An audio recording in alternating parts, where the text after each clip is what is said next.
주님께서 오늘 우리에게 주신 말씀 마가복음 10장 2절에서 22절입니다. 주신 말씀 교독합니다. 제가 먼저 읽겠습니다. 바리새인들이 예수께 나와 그를 시험하여 묻되 사람이 아내를 버리는 것이 옳으니이까.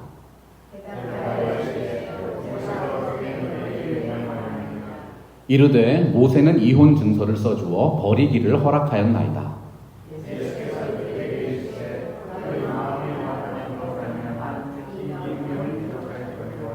창조 때로부터 사람을 남자와 여자로 지으셨으니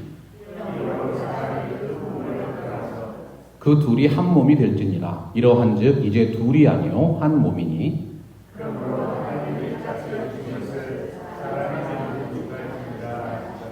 집에서 제자들이 다시 이 일을 물으니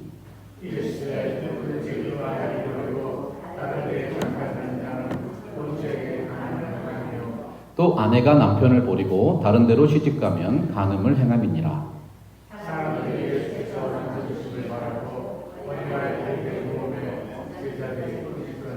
예수께서 보시고 노하시며 이르시되 어린 아이들이 내게 오는 것을 용납하고 금하지 말라. 하나님의 나라가 이런 자의 것이니라.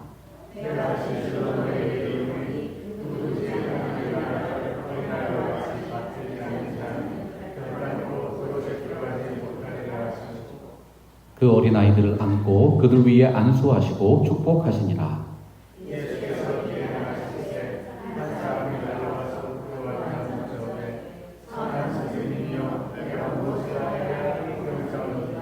예수께서 이르시되 내가 어찌하여 나를 선하다 일컫느냐? 하나님 한 분 외에는 선한 이가 없느니라.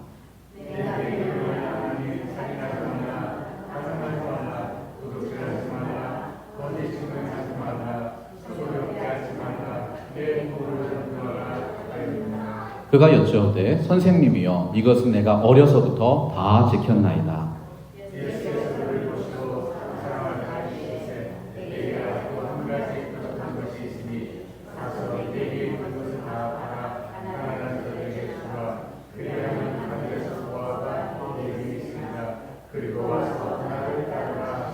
함께 읽겠습니다. 그 사람은 재물이 많은 고로 이 말씀으로 인하여 슬픈 기색을 띠고 근심하며 가니라. 아멘. 하나님의 말씀입니다. 할렐루야. 아멘. 하나님의 은혜와 평강이 여러분의 마음과 삶에 충만하시기를 예수 그리스도의 이름으로 축복합니다.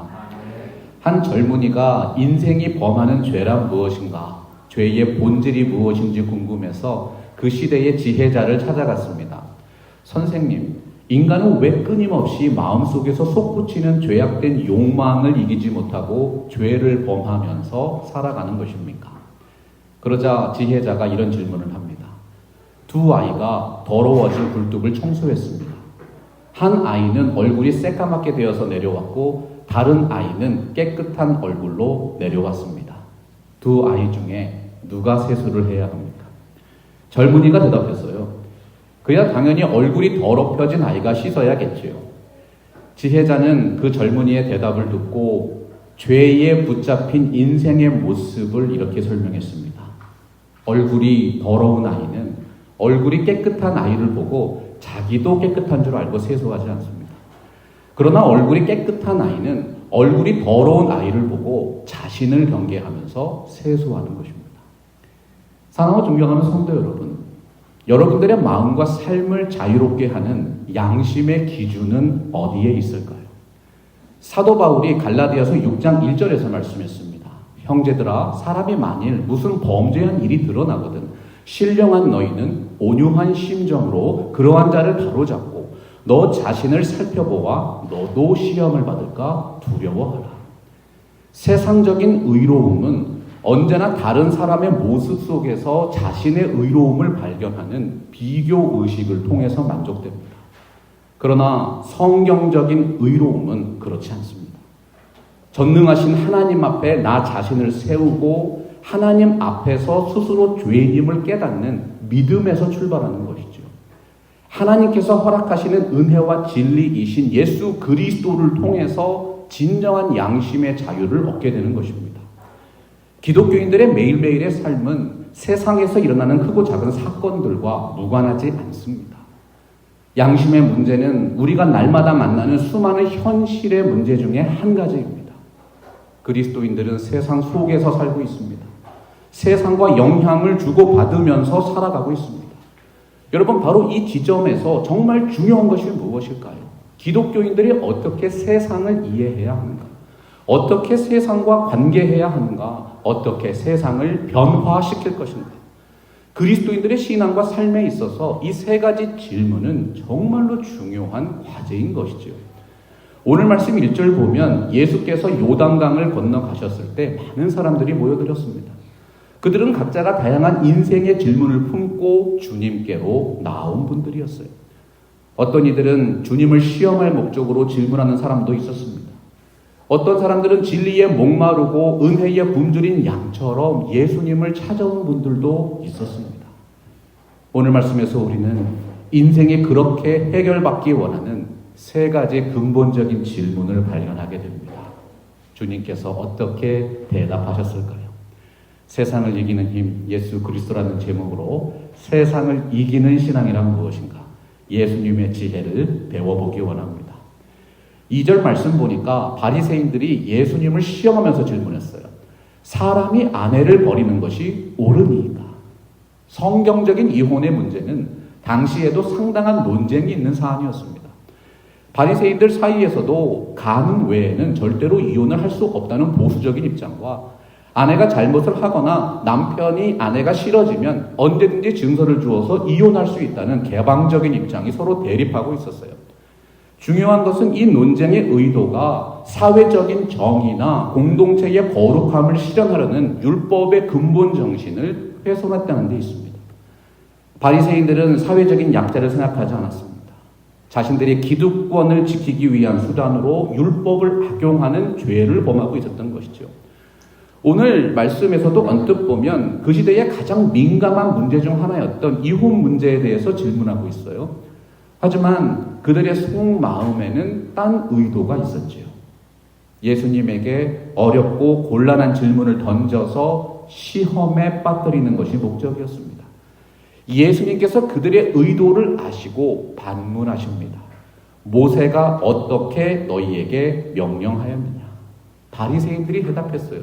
모세는 이혼 증서를 써줘서 버리기를 허락하였나이다. 이 대답을 잘 보십시오. 얼마나 교묘하게 하나님의 말씀을 왜곡시켜서 해석했는지 보여주지요. 당시 바리새인 남자들은 이혼 증서만 써주면 본래의 아내를 버리고 다른 여자와 결혼을 해도 율법에 어긋남이 없다고 주장했던 것입니다.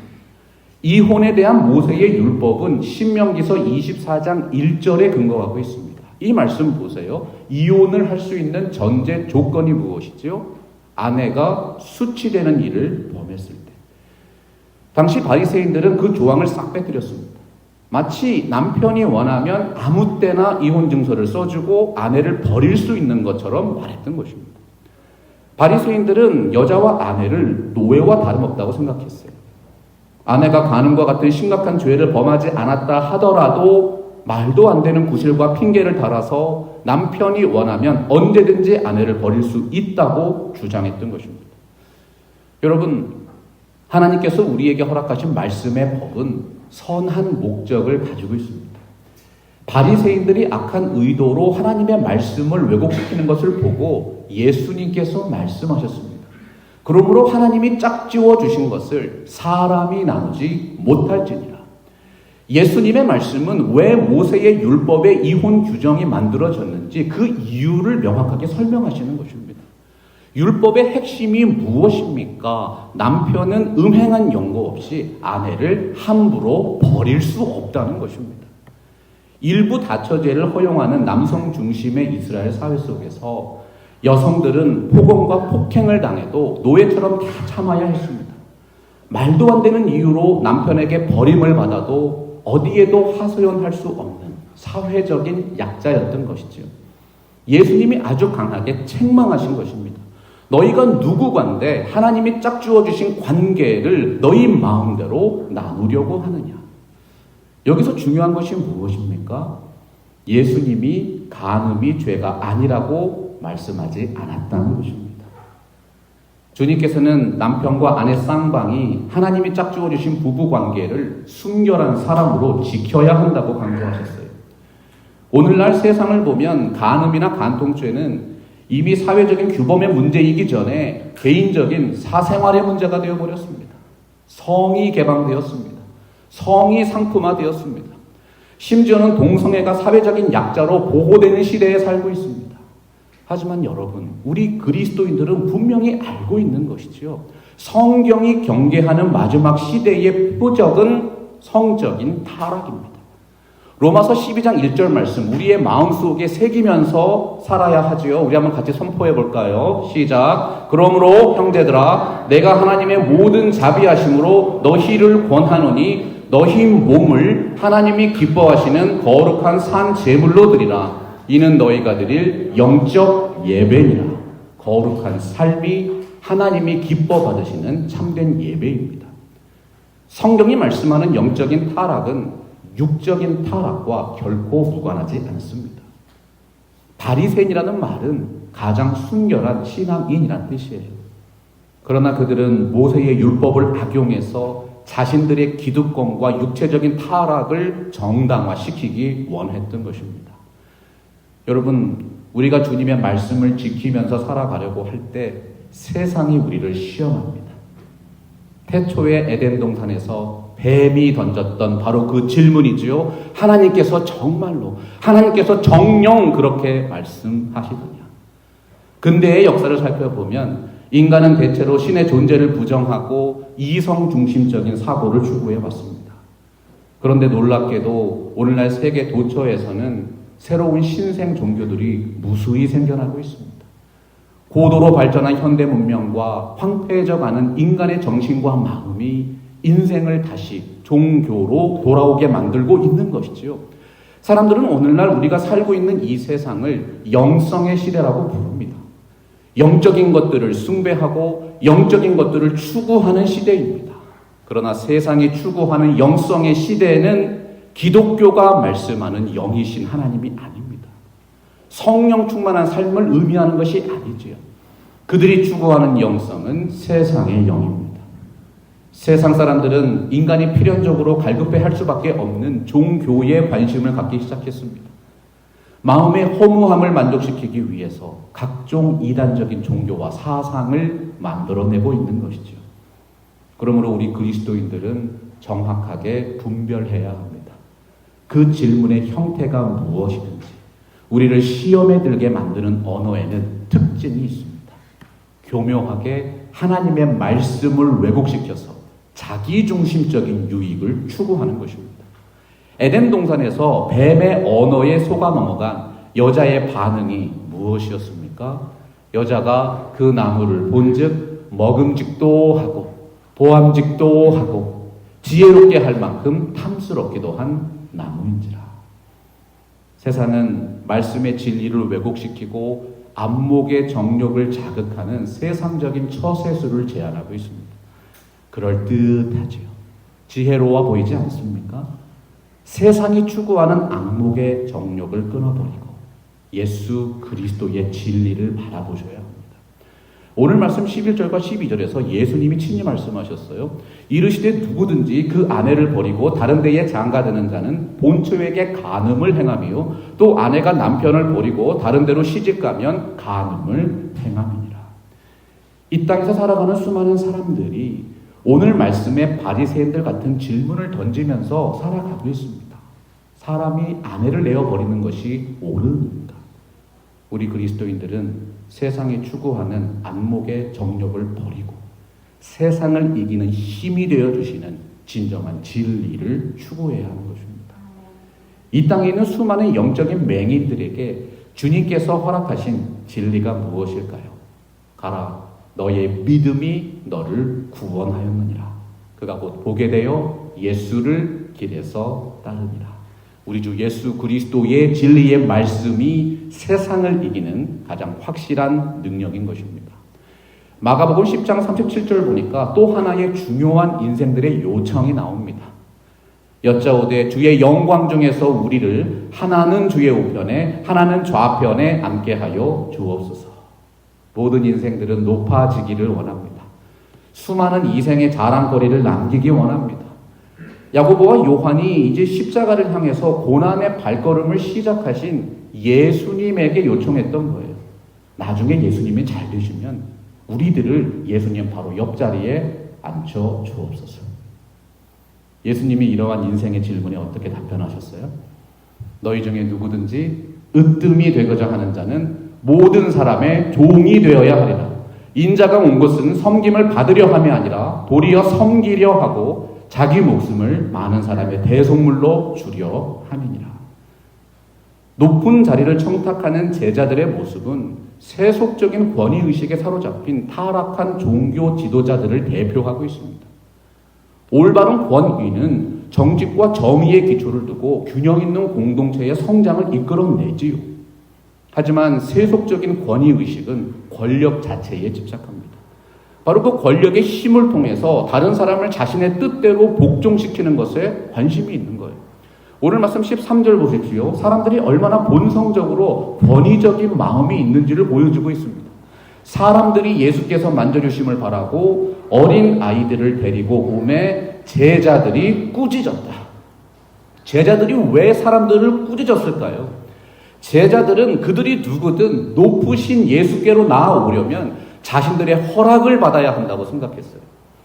마치 세상의 최고 권력자를 수행하는 비서진처럼 사람들의 접근을 막은 것이죠. 그 비천하고 어린 것들은 감히 나아올 수 없도록 예수님과 양떼들 사이에 높은 장벽을 친 것입니다. 바로 그때 예수님이 제자들을 향해서 분노하며 말씀하셨어요. 어린 아이들이 내게 오는 것을 용납하고 금하지 말라. 하나님의 나라가 이런 자의 것이니라. 내가 진실로 너희에게 이르노니 누구든지 하나님의 나라를 어린 아이와 같이 받들지 않는 자는 결단코 그곳에 들어가지 못하리라.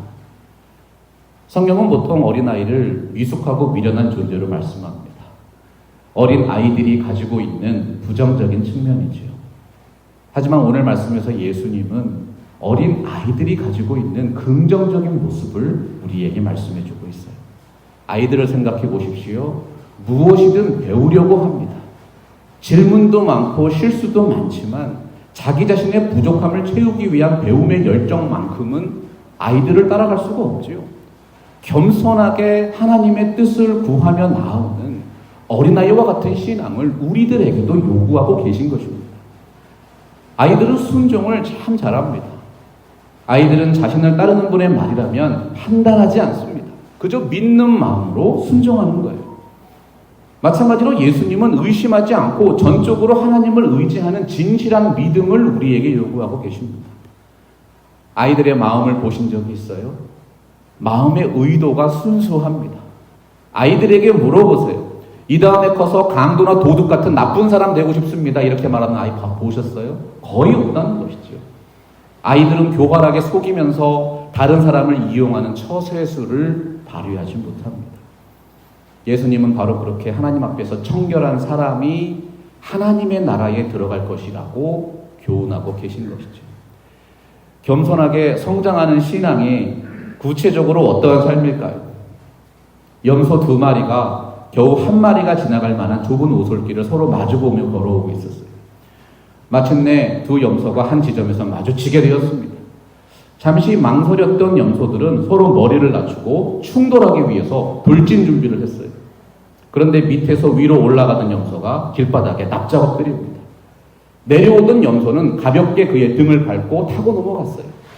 몸을 숙였던 염소는 아무 일 없었다는 듯이 일어나서 계속 그 길을 걸어가는 것입니다. 여러분, 위에서 아래로 바라보는 교만한 인생은 언제나 남의 등을 밟고 내려오는 것이 형통이라고 착각을 합니다. 그런데 보세요. 내려오고 있는 인생입니다.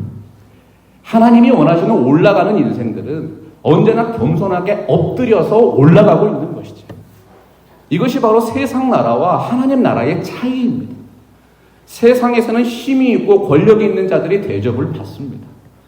하지만 하나님의 나라에서는 겸손하게 배우고 믿음으로 순종하고 신앙 양심이 청결한 사람이 존귀와 영광과 생명을 누립니다.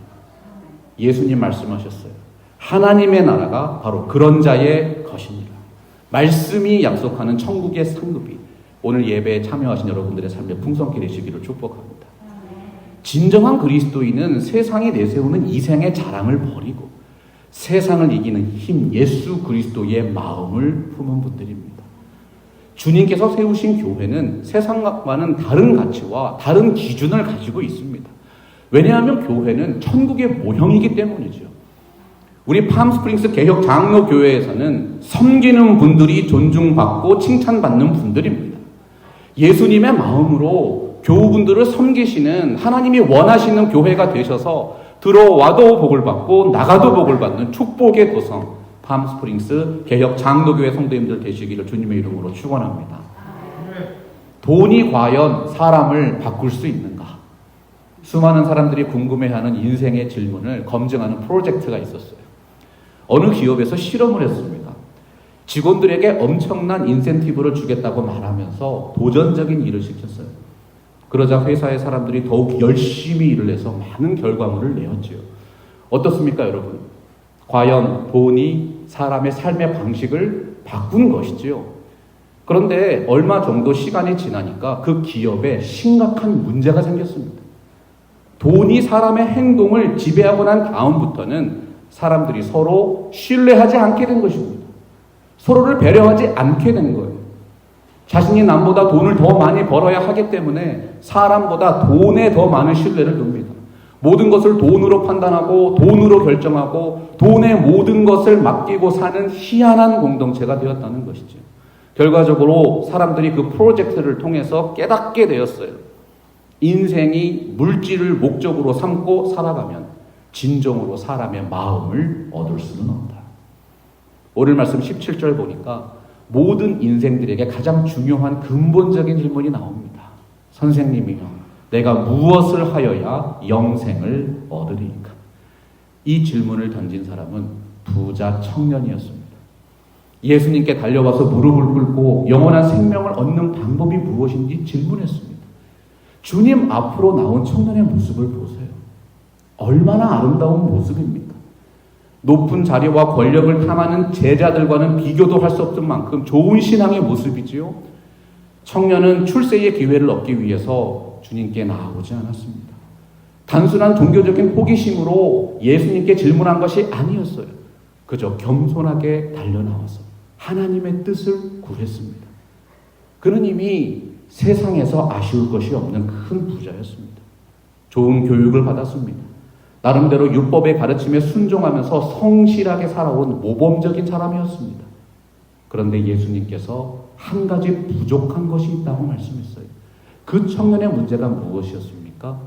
그의 마음 속에 품고 있던 재물에 대한 욕심이었습니다.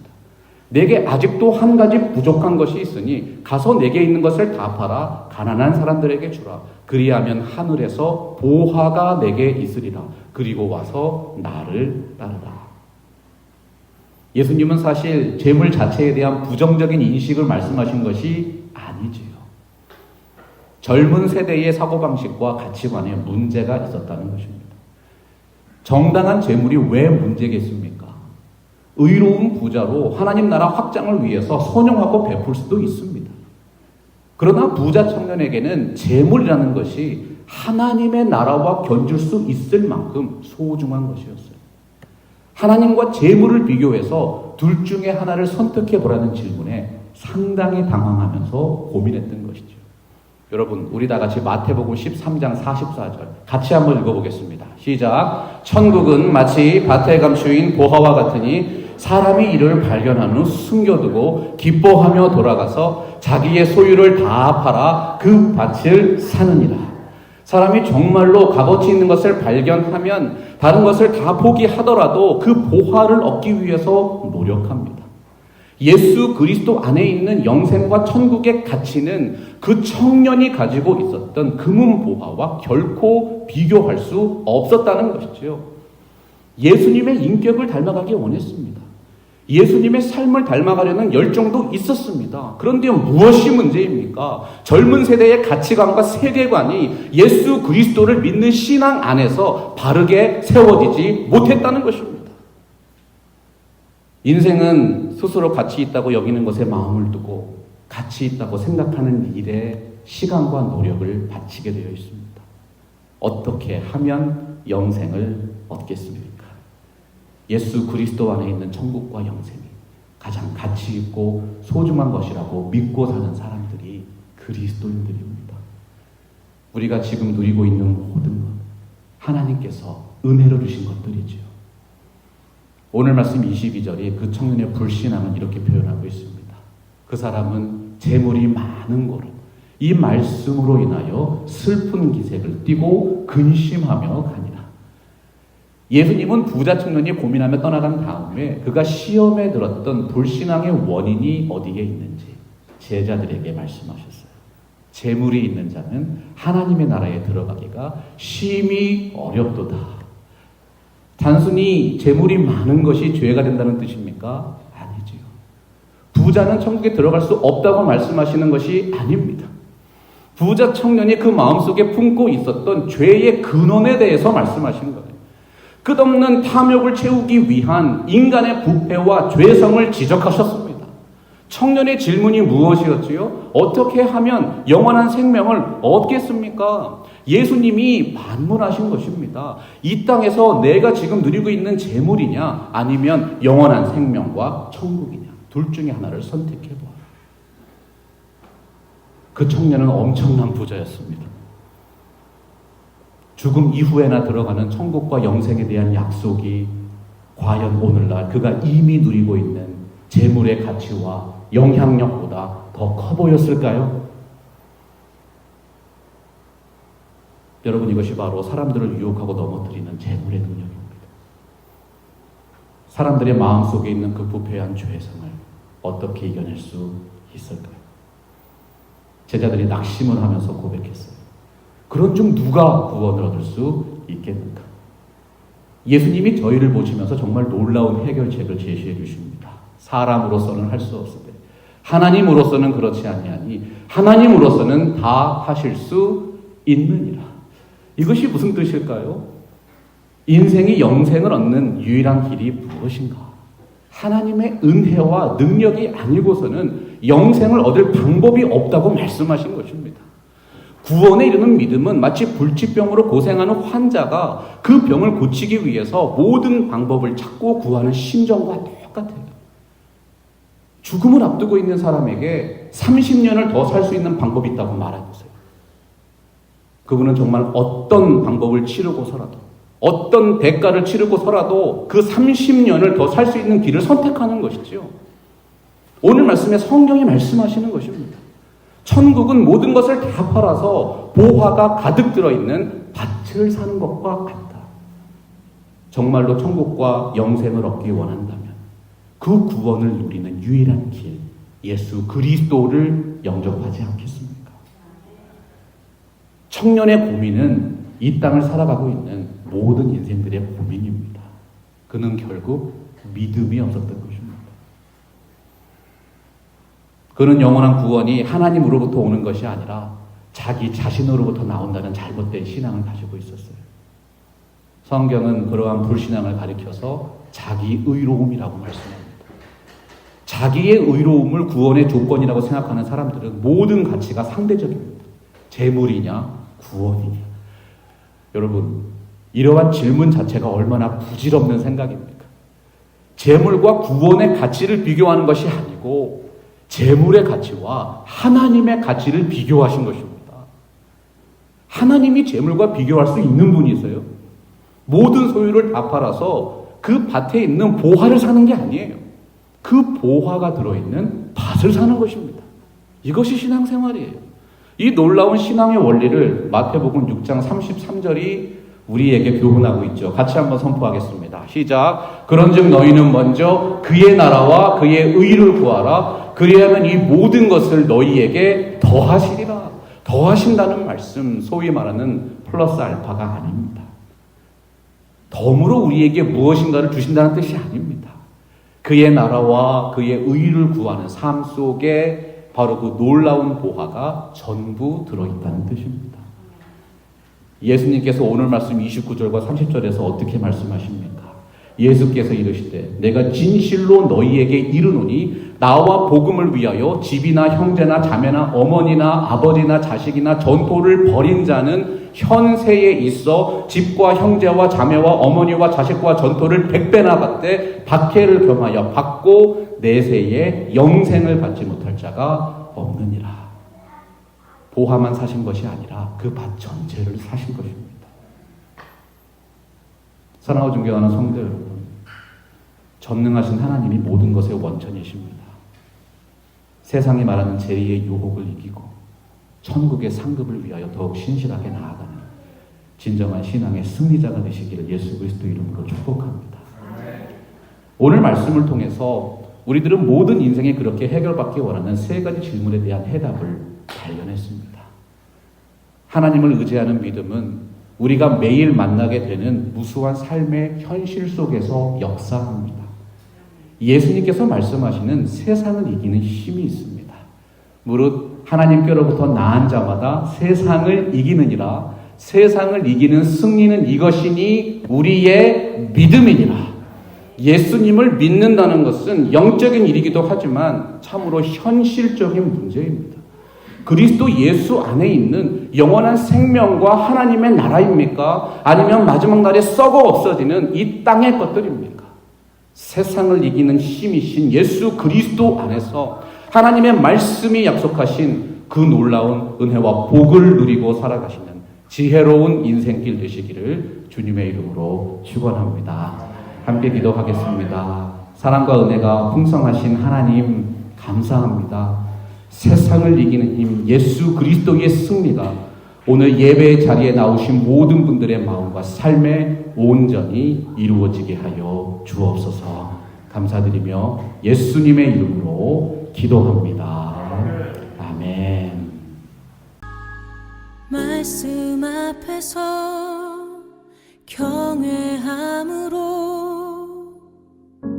주께 홀로 섭니다. 생명의 말씀 읽고 순종해 주를 예배합니다. 기록된 말씀 힘이 있어서